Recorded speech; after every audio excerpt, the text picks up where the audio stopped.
Welcome in, Dark Hearts. I'm Wolfie. And Mooney, and this is your Nerd Network News. Deadpool and Wolverine has arrived. This film follows Deadpool from Multiverse 10,000 or so, which is the same multiverse where Logan took place and perished back in 2017. The Deadpool we know and love from 1 and 2 comes from Multiverse 616.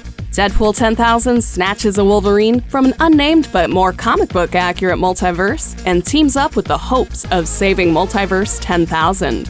Deadpool fans, you guys know that the first two movies went more of the emotional route. Deadpool and Wolverine focuses on the fights, the cameos, and the humor. And y'all, the entire plot of this movie, as confusing as it was to follow, the end result was amazing. The BBEG Cassandra Nova was such a pivotal character to the plot. And major props to Emma Corrin. Cassandra was the one our eyes were glued to. I gotta agree, Cassandra stole every single scene that she was in. And for good reason. They were your classic evil villain, and yet you could hear the conflict going on in their head. Not just that, you could see it on their face. And y'all, the facial expressions. We don't get a whole lot of people that can act with their eyebrows. Unless it's Jim Carrey. Not only was Cassandra an absolute bone-chilling evil villain, she got the best CGI in the film, by the way, but Emma Corrin definitely gets props for stealing the show from Ryan Reynolds and Hugh Jackman. That's a heck of an accomplishment. Cassandra's CGI scenes are still giving me chills. And nightmares. Gives me a headache just thinking about it. Yeah, we can't talk about the movie without talking about the one thing people came to see. The fan service? I mean, maybe a little, but we're talking about Deadpool versus Wolverine, full regeneration, no holds bar, unhinged battle. And they gave us fight after fight. My favorite moment was actually the start of their first fight. That comic book pose was truly epic.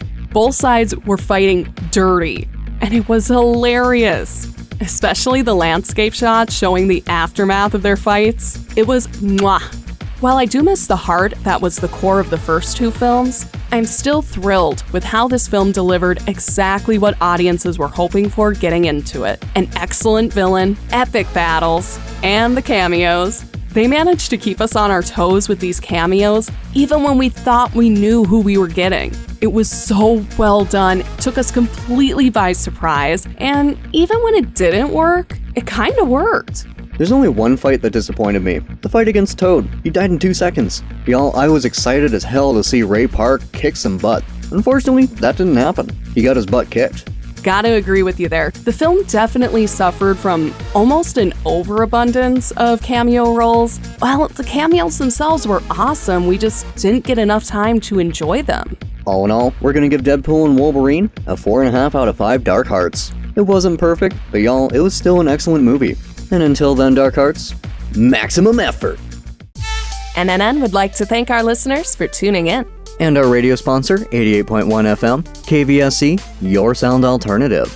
And Woodforia, DJs, photography, and more. You can get a quote for your special event at MinnesotaProDJ.com. Make sure you like and subscribe to darkheart_studios on YouTube, hit that bell, and follow our socials for full video versions of NNN, interviews, and live events coverage. Thank you for tuning in, Dark Hearts. This is Mooney. And Wolfie, signing off.